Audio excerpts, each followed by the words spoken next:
Let me change my No worries. just change my name to Josh Roosen instead of our real estate education company. There you go. That's fine.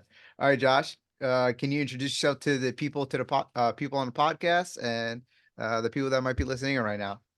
Yes. First off, thank you for having me on. Really grateful to be here. My name is Josh Roosen. I'm 34 years old. I live in St. Augustine, Florida. I've been a real estate investor since 2015, and I currently own equity in 11 apartment complexes totaling 442 units. Nice, nice. So, what kind of got you into real estate in the beginning? Like, what was that eureka moment? Like, hey, I gotta make money in that sort.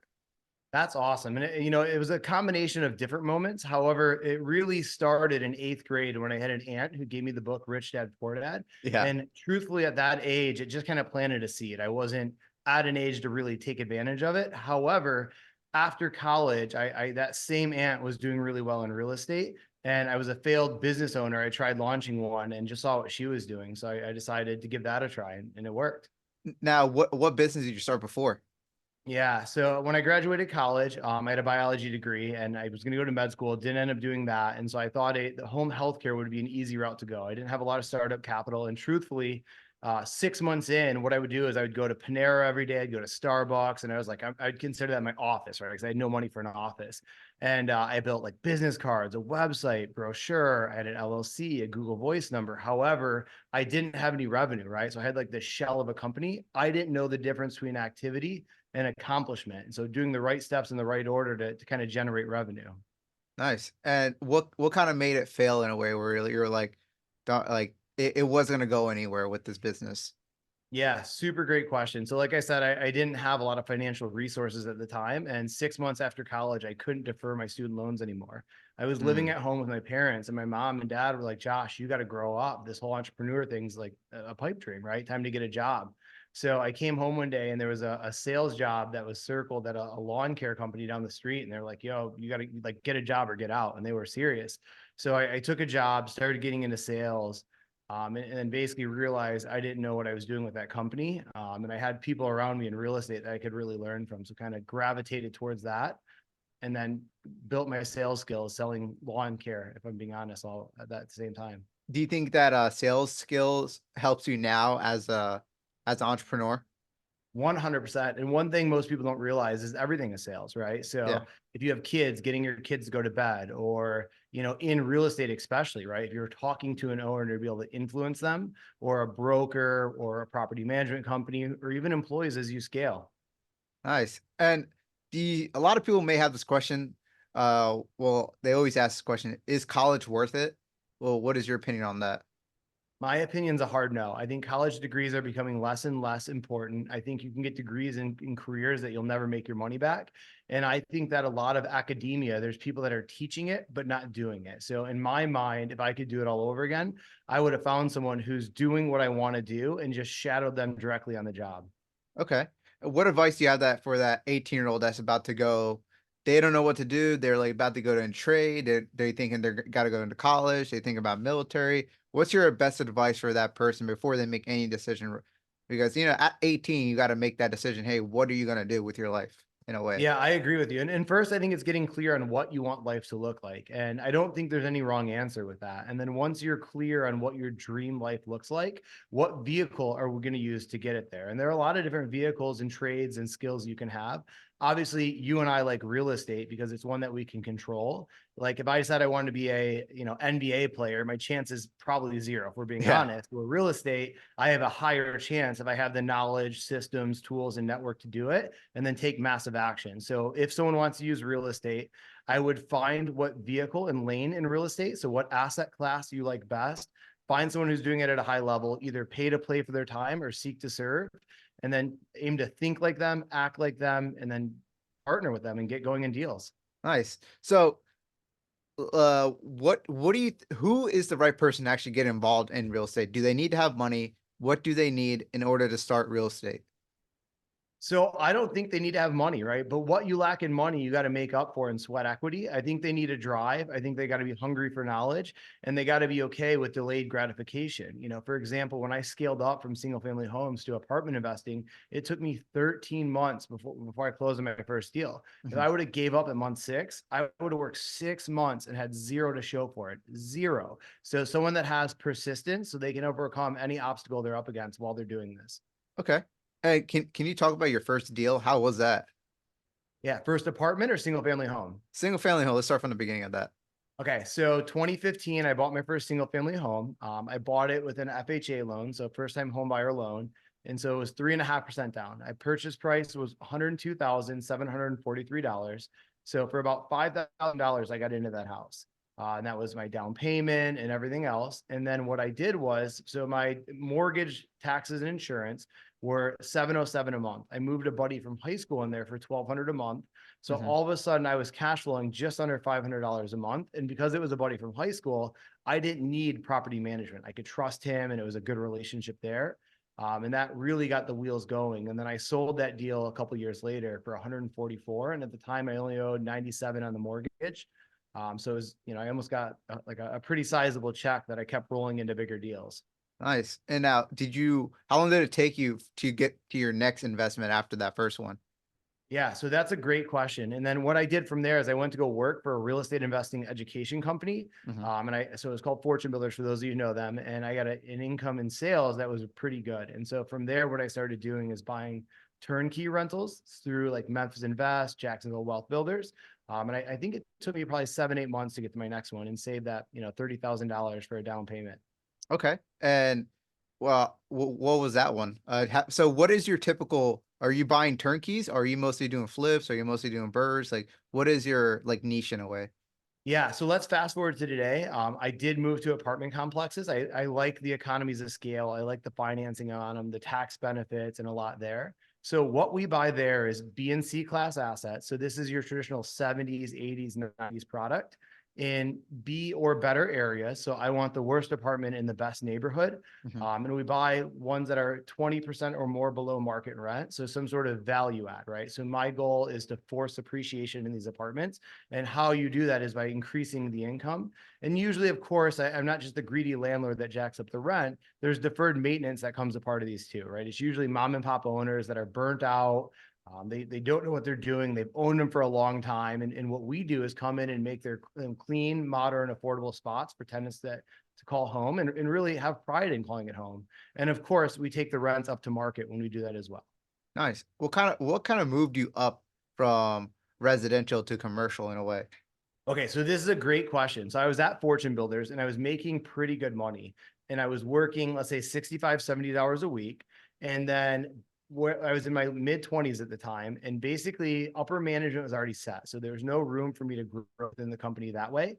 And then also I was looking at how long it would take me to hit my goals by saving up for these single family homes, adding a couple hundred in passive income. And I was like, it's going to take over a decade. And I was like, there's got to be a faster way. So a buddy and I paid $7,500 for 1 hour one-on-one with Grant Cardone, and we were going to open up a sales training company. So he flew from San Diego to Miami, met with Grant, and Grant said, "Hey son, if I was your age and could do it all over again, I would have skipped sales training and went straight to investing. If I did that, I'd be a billionaire instead of a millionaire. The only question is how many times over." And at the time, our goal was millionaire. Billionaire wasn't even on the radar. So Yeah. we're like, billionaire. And so obviously now we all know Grant's known for real estate, but back in 2017 when we did this, he was known for sales training. And then independently, we met with the owner of Fortune Builders. His name's Than Merrill. Now Than's played in the NFL. He went to Yale. He was the star of Flip This House, which was like the first HGTV home flipping show. And independently, he said the same thing. I wish I would have skipped residential real estate and went straight to commercial. So then I had two people that I knew had 9-figure net worths saying this is the way to go. And so at that point, I started reading books, listening to podcasts, and going to YouTube, and then eventually paying for courses and mentors on apartment investing. Okay. So how does one get involved with like apartment complex, like a commercial real estate in general? Like, what do they need to do? What do they need to look at? It's not like can they go on Zillow on their phone and look at commercial real estate all day, or how does it work? What kind of people do they like? How does their team change based upon going into like commercial real estate? Yeah, and by the way, great question. So with commercial real estate, obviously it's the big leagues, right? It's a different game than single family real estate. And so first thing anyone I would recommend you doing is getting educated, because when you're reaching out to people like brokers that are just commercial realtors that sell these deals, you don't get a second chance at first impressions. And in order to get the competitive deals, you want to get them pre-market, right? So before they kind of publicly blast them out. And in order to do that, you need to have credibility. Now, a lot of times you're like, okay, if I don't have credibility, how do I get credibility? So on Mhm. my first deal, what I did is I went and worked for two mentors of mine, helped build their real estate education company. They were successful investors. And then my buddy and I found our first deal with them. And then we helped raise capital for that deal. And I can walk you through it if I want to, or if you want to kind of give you an example of how it worked. Sure, give an example. Okay, so the deal was in Louisville, Kentucky, and we liked Louisville because it had a diverse job market. So you have Humana there, UPS Worldport, and then the Lincoln factory. So it's not all your eggs in one basket. Yeah. It was 132 units that was built between 79 to 82. And like I talked about before, they were burnt out landlords. So they had inherited the property. And when we bought it, rents on average were at 550 across the portfolio, and then market rents were 700. So there was room to raise rents. Also, they didn't allow pets. So we added pet fees and pet rent to be able to increase the income. And then we bought it for 5.9 million. We did a 63% loan to value Freddie Mac small balance loan.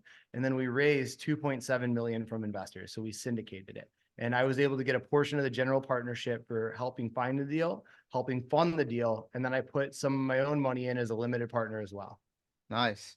And doing that, what did it take? Like, where can people learn how to do like commercial real estate in general? Like, is there any resources you would recommend?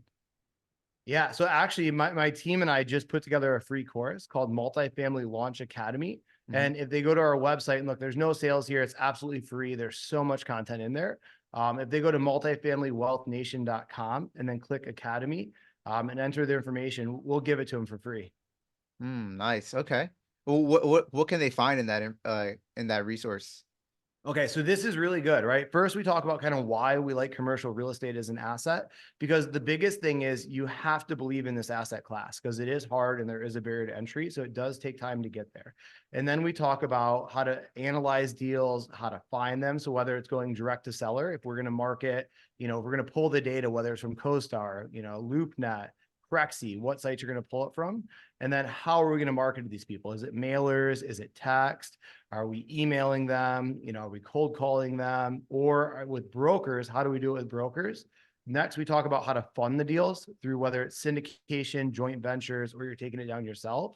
And then we also talk about asset management, finding property management, and then obviously the exit strategy, whether you're refinancing or ultimately selling the property as well. Gotcha.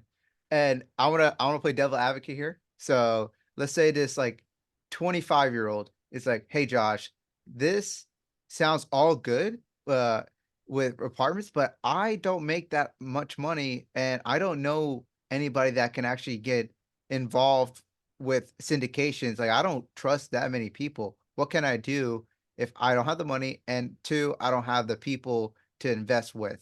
What can I do? Yeah, that's awesome. So first, I would look within, I'd take out your cell phone, and that's your contact database, right? And from Mhm. there, I would reach out to these people and just have a genuine conversation, telling them what you're doing. And at the end of that conversation, if the opportunity is not for them or they don't have the capital, I would ask if they know anyone that's interested. Now, in full transparency, I agree with you. Most people don't have it in liquidity. However, what most people don't know is, for example, my father, when he invested in that first deal with us as a syndication and a limited partner, Mhm. he rolled over his retirement funds. He was able to self-direct those because a lot of people Ah, do have monies in 401ks, IRAs. And if you can self-direct those and invest in hard assets, that's a good way to find money. The next thing is I would start going to conferences. People, go to areas where you find people that are doing what you like to do. Find the people that are not just talking the talk, but they're walking the walk, and add value to them. So, for example, my mentors, they were Jake and Gino. That's who I first worked with.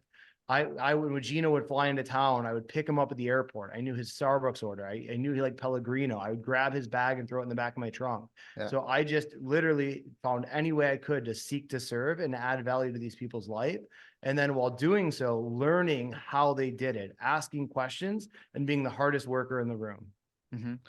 Josh, it seems like you're really good with people. Like, where did that come from? Like, learning about people, learning about skills. Is Like I have like a hint. Could it be the book How to Win Friends and Influence People? Is that where it came from, or where else would that type of attribute come from? So absolutely. And in fact, that's an annual read for me, How to Win Friends and Influence People. And that book, like you said, literally gives you the framework. Now, the other person I have to give a lot of credit to is a gentleman, Chris Robinson. He's a John Maxwell leadership coach. So as you scale in business, the most important thing you can do is create other leaders within your organization and inspire them and truthfully learn how to lead people as well.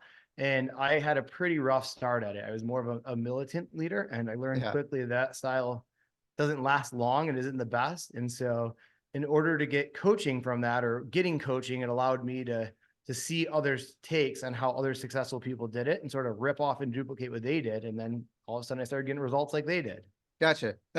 Give me an example of that. Let's talk about that because a lot of people, they're like, why can't like management place, right? They think, hey, if I just have that David Goggins mindset, why can't I just tell everybody like, hey, let's do this, hurry the hell up, or like, what's taking us so long? Like, what do you see wrong with that versus like you say you did the whole militant way of like telling people what to do and it didn't work out. Why didn't it work out? And what did you choose to do like after that? Yeah, so really great question, right? And why it didn't work out is I had to realize that these people weren't as bought into the company as I was, right? They didn't Hmm. see things there, and truthfully, they weren't incentivized like I was, right? They were in a more starting out position, and so when I then realized if I can treat these people as humans, which I was before, but right, really get to know them and figure out what their goals are, make sure they're growing, they're happy, they're fulfilled, and we're on track to hit their goals. Meaning, if they want to make more money, let's talk about and incentivize how we can do that. Was really big as well. Another thing I would do is maybe micromanage a little bit more than I should. And one really good system I learned from my leadership coach was the 10-80-10 rule. So up front, I give them the 10% is me going over the project details, right? Exactly what it is. And then also defining what good looks like, right? So we're clear on that endpoint and a timeline for it as well. And then letting them do the 80%, going through the project. And it's okay if they make mistakes. I had to be okay with that. And then on the back end, the other 10 is going over the work, figuring out what went well, what we could have went differently, and how I could have better supported them. And really, when the focus is instead of output, production, and me, it's hey, you, how can I make sure you're happy, healthy, and we're aligned? I really started getting much different results and employees that were much happier to be there as well. Nice, nice. I like that. Was there ever a time where like a deal just didn't go the way as you planned and it kind of like uh you either you had to bite the bullet or you basically made even out of it. So you ever had that situation before? So fortunately, we bought within a good time period in a very good location in real estate. So I've yet to have that deal that spun out. Mhm. Now, I'm not saying it's not going to happen. It most certainly will within my career. However, I've been very fortunate to avoid any losses so far. Okay. Now, what is your plan on like apartment complexes? Like, do you see yourself being that billionaire coming soon, or where do you see with apartment complexes? No, so look, $1 billion is a lot, and I know a lot of successful people, and none of them I know are billionaires yet. And so I think that trade off of that much work to make that much money isn't probably my goal with life. However, what I do like, and with my strategy, is we buy the smaller apartment complexes. We buy them myself and a partner or two. And then we start with community bank debt. So we'll do like a 25-year amortization, 5-year term, no prepayment penalty, and then interest only. We perform our value add plan, and then we'll refinance to agency debt. So stabilize permanent debt, stretch out the amortization to 30 years. So it's cash flowing just as much, even though a higher loan amount, and we pull out most of our money. And then I'm able to repurpose that money tax free into another deal. But the reason I like that strategy is my goal is to stack these assets for cash flow because truthfully, although money's nice and lack of money creates a lot of problem, time freedom is my ultimate goal. And I want to be able to, although I don't have a kid or kids or anything, a wife yet, I would love to be the kindergarten room dad, coach a little league, and travel the world with my future family. And that's Gotcha. my That's beautiful. That's beautiful. Uh, and what would you recommend for those that are actually trying to get involved with your with like apartment complexes in general? Like, would you say like, hey, find the people first and then Because what people think is like, hey, if you're gonna get involved with apartment complexes, is it more complicated than residential in general? I think it has different nuances, and I think it can be, right? Definitely with it, but I also think it has its upsides, meaning, at scale, let's say I'm going to buy 10 single family homes versus one 10-unit apartment complex.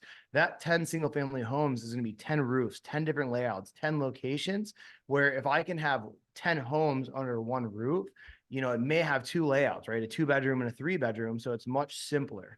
And then I think the commercial financing is easier as well. It's asset-based lending, where in the single family realm, they're going to look at your debt to income ratio. And so if I were to give advice on someone just getting started out, at first you got to, again, I would go to all the books, yeah, podcasts, YouTube information and seminars you can go to. And then from there, get clear. And then it's like, hey, let's figure out where we're going to buy these things. Most people I'd recommend starting in your backyard. Now, if you live in a state that's not very landlord friendly, go to somewhere that you want to live or maybe where you grew up. And then you got to figure out what you're looking to buy. And then we got to figure out how we're going to generate the deals, learn to analyze them. And then, like you said, build a team around you to be able to take them down. And truthfully, you only need a couple investors, what their buy box is. And if you were to bring them a deal, what it would look like working together. And truthfully, hard deals or good deals are hard to find in today's market. So if you can put the work in to truly find a good deal and add value to that investor and not be a pain, I'm sure they'd be happy to incentivize you for doing that and bring you in as a partner on those deals. Gotcha. And Josh, like, what would you recommend or tool wise that you would need to actually analyze a good deal to see like it is actually a good deal, not just a number you just pulled out of somewhere? Yeah, that's good. So there's tons of spreadsheets that are available in order to do it. Hmm. I started with Michael Blanc's syndicated deal analyzer. That's the one I first learned on. And it's a pretty easy tool. And that's a low hanging fruit for people to get started is that one. I think he sells it for like $100. Nice. Okay, that's smart. Uh, and did you ever make any like mistakes going through your real estate or any of your businesses so far? Like, what's a mistake that kind of like you learned a lot from? Oh man, that's a good question. So when I was scaling, this is in the real estate education side. Again, I was the first employee for these guys, Jake and Gino, building their education company. And the old company I worked for, Fortune Builders, they had a model where they would basically have a preview event and then they would sell a 3-day, and there they would sell their flagship mentorship. And so what we had was a little bit different system at Jake and Gino. And so this is a less real estate related, but more real estate education. Mhm. We had a podcast that got, a couple $100,000 a month. And that was really where, and that and a book that got most of our traffic. However, I was like, in order to scale, we're going to start doing seminars and conferences. And so I tried to haphazardly reverse engineer that. Spent some money for some big players, big speakers, Cole Hatter, I don't know if you know who that is, and tried to kind of wing it and put it together, and ended up lighting a bunch of money on fire, probably 150,000. So Dang, okay, okay. And what'd you learn from that? I guess that in general.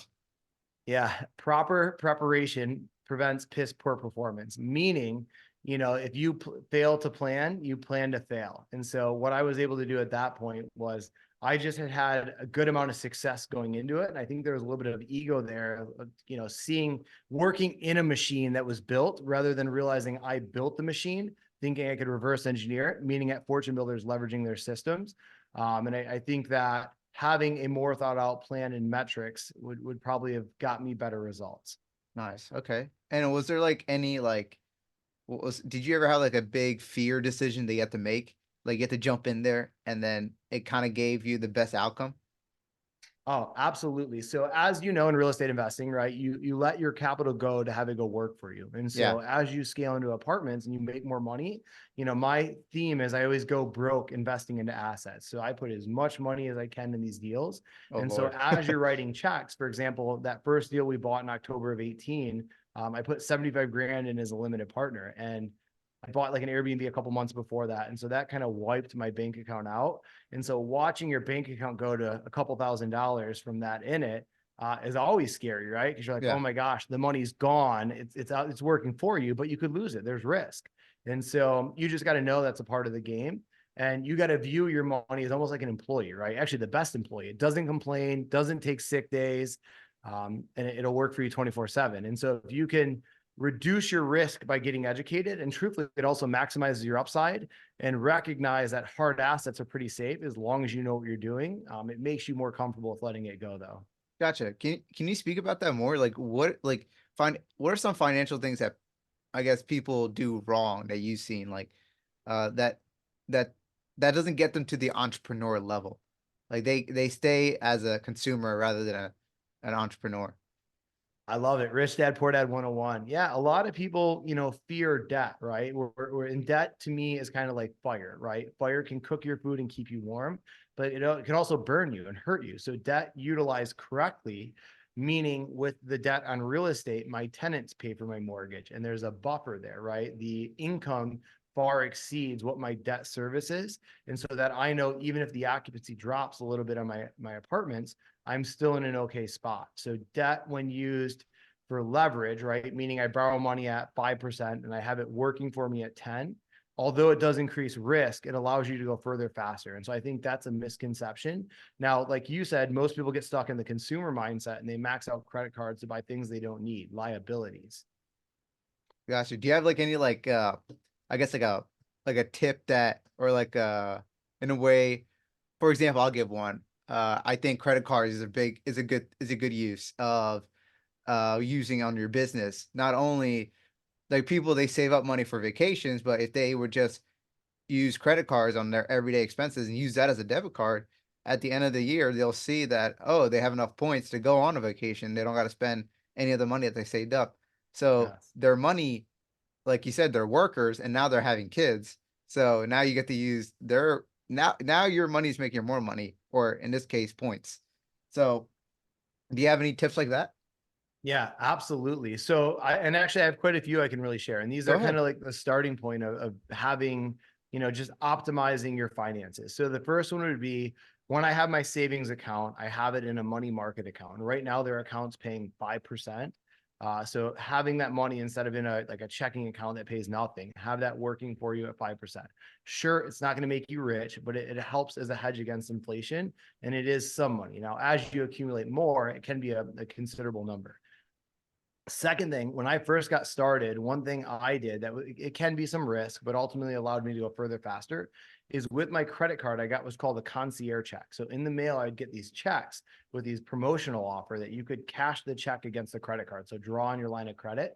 And I remember early on, Capital One sent me one where it was 18 months, no interest, but it was a 3% transaction fee. And so if you annualize that 3% over 18 months, it's a very low interest rate. So what I did was I knew that for my income from my job, I could take and I maxed it out for like 25 grand. So I borrowed 25 grand against my credit card, but I knew over those 18 months, I could pay that off with my job. And then I took that 25,000 and I threw it in a deal. And so that allowed me to have more money working for me and ultimately allowed my money to grow faster like a snowball. Wow, you thought like you worked around that. That's actually really interesting.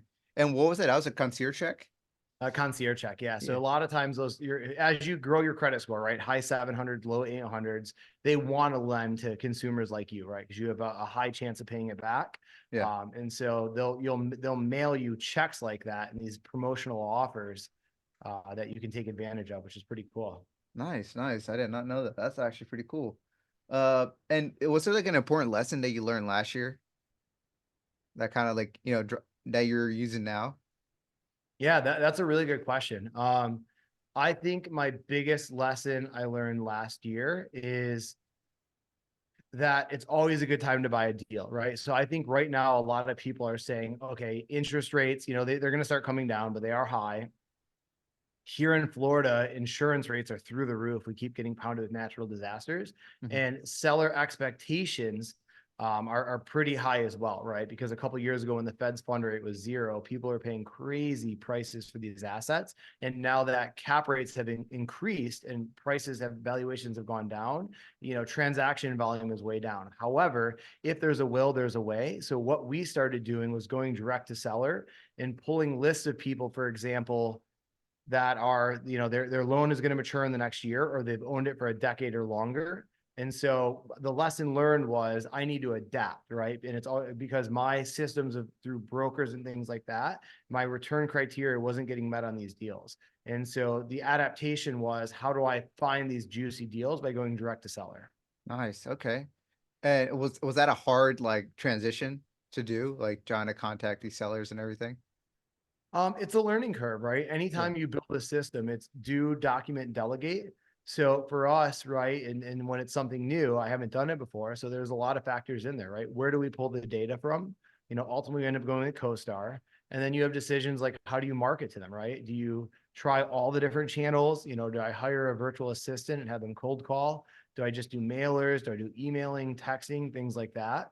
And so, although it wasn't a hard decision or anything like that, there just was a little bit of a learning curve, and having to be willing to humble yourself, although you've had results, to that you're still a student in the game. Hmm. That's nice. Okay. And do you have any like would you recommend any habits that make someone like a well-rounded entrepreneur or well-rounded like good human being in a way or just a Yeah. hardcore person?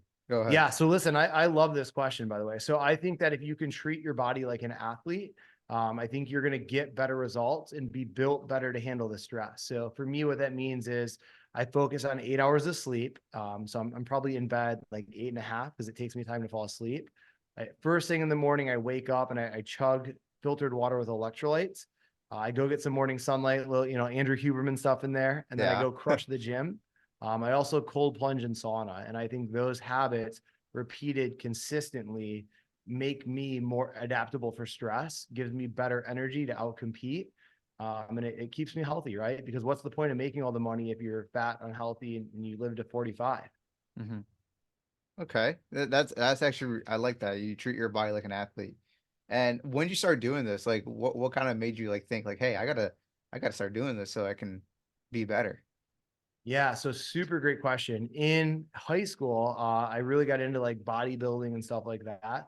However, as you know, bodybuilding and health aren't mutually exclusive, right? Just because someone's really fit doesn't mean they're healthy. Yeah. And then again, wanting to be a doctor in undergrad, I wanted to be an alternative medicine physician. That although that is no longer my profession, it is still my passion. Hmm. And so, in my free time, I still read, learn, and listen to a lot of health material. And then as times have changed, so have my views. And I think that the more I can optimize, and you don't become orthorexic where you become obsessed with it, because that can be a double-edged sword too. But as long as you have these daily habits and some flexibility, again, I think you'll get much better results, right? I notice again, my energy, my resilience to stress, my ability to focus and pick things up is usually at a higher level than most people. And when you Nice. feel good, you look good, you do good, right? We all Of know course. this. Yeah, I had a coach one time.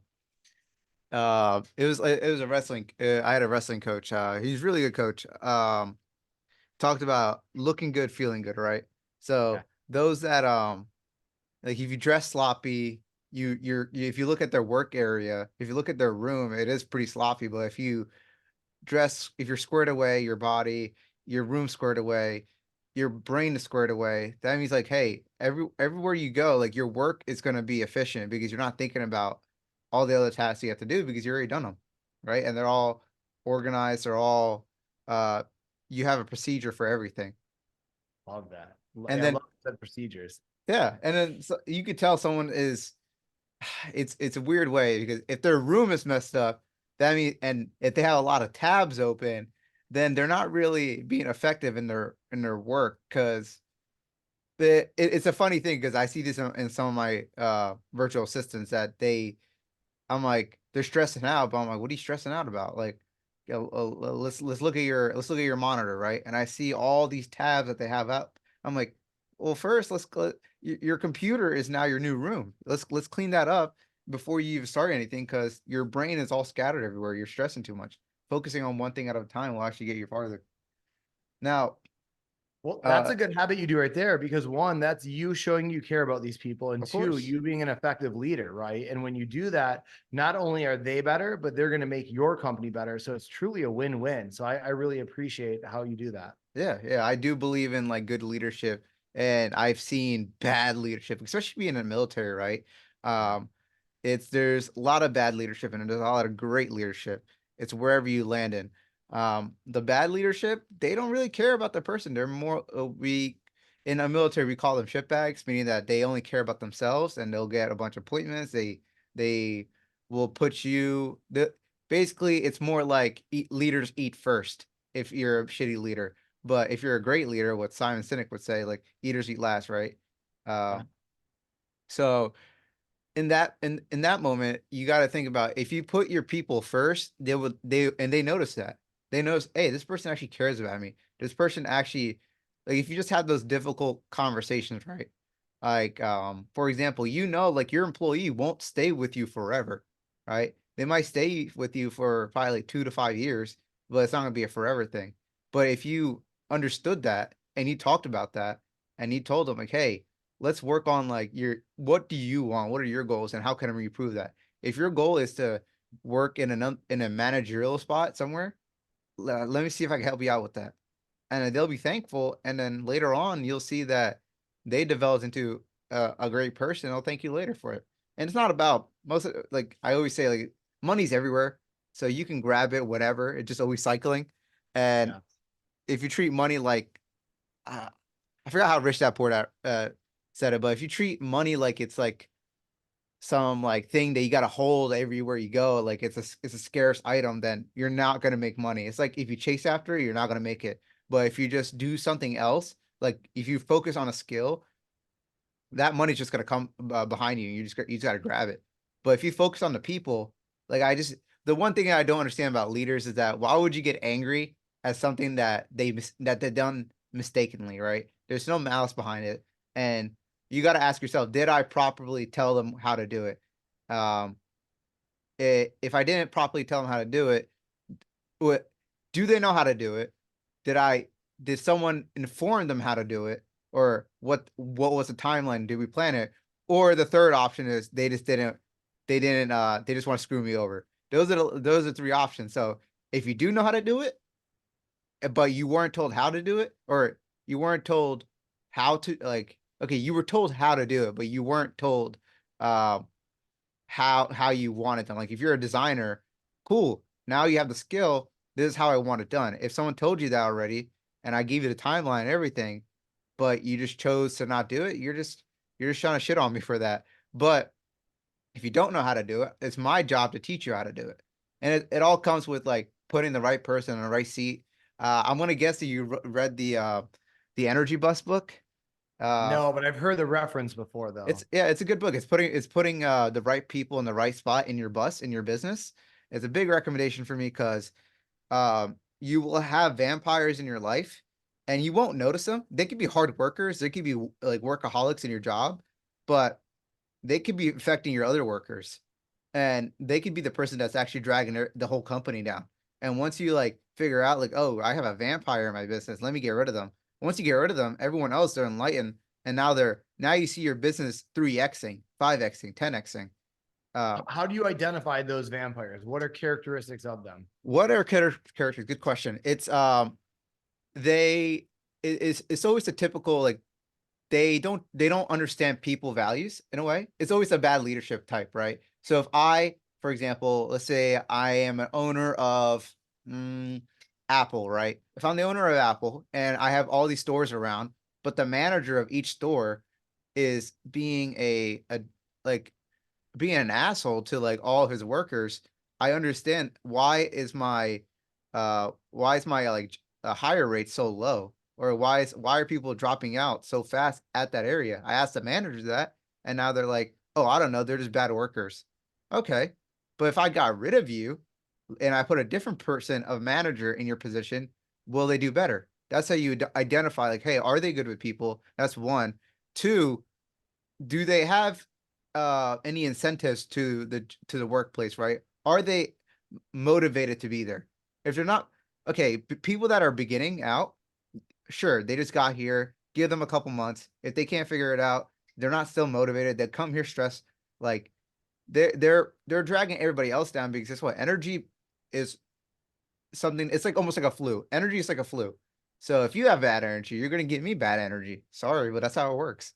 But if you have good energy coming in and you motivate people, you may not be the best person with the skills, but as long as you're motivated and you're actively trying to learn, I'll take that any day versus someone that's knows what they're doing. Like they're 100% like the genius of it, but they're always coming in hating on everybody, depressed, like, oh, no one's better than me. I'm the best. Like that kind of brings it down because guess what? In a business, it's about teamwork. No one gets up there all by themselves. And I'm sure you can agree, Josh. Yeah, 100%. I 100% agree with you on that. Okay. Now we can go with the ending questions here, Josh. Um, what is a quote that you live by every day? Ooh, that's a good question. So success leaves clues. That'd probably be my quote. Here's what I've been That's a able to nice one. do. Look, I'm not that smart. I've been able to find people that are doing what I want to do and then add a ton of value to them and rip off and duplicate. In school, it's cheating. In business, it's called smart. I like that. I like that. Um, if you can go back in time and tell your younger self something, what would it be? Your 18-year-old self. Yeah, skip college, man. I spent 6 years there. I picked up a minor in partying, which kept me, for a couple extra years, and 100 grand in debt. And so I think that kind of slowed my roll a little bit. By the way, is that debt gone already or is it still there? No, you know what's crazy? So I could easily pay it off. However, my interest rate on it is so low that I would rather invest the cash where it could make way, way, way more, Yeah. and just continue to pay the payment off. So Damn, how much you got left on that? that's a good question. I haven't even looked, which is and I write off the student loan interest. So it's like, I don't think it's a bad thing. Yeah. Okay. Oh, you can actually write that off? Oh, I did not know that. What question would you ask your future self? Ooh. Was it all worth it? Right. So, good thing here is I'm 34, man. I don't have a wife. I don't have kids. I kind of, right now I set my goals based on the 5 F's. So faith, fitness, family, friends, and finances. Yeah. However, previously I was really focused on fitness and finances. And so I excelled in those two, didn't in the other areas. And so now at 34, I don't want to go to my high school kids graduation or kids high school graduation and be like, dude, did you bring your grandpa? Because I'm behind the game on that one, finding a wife and kids. So Yeah. So is that your next goal is to find a wife and kid and get a wife and then produce a kid?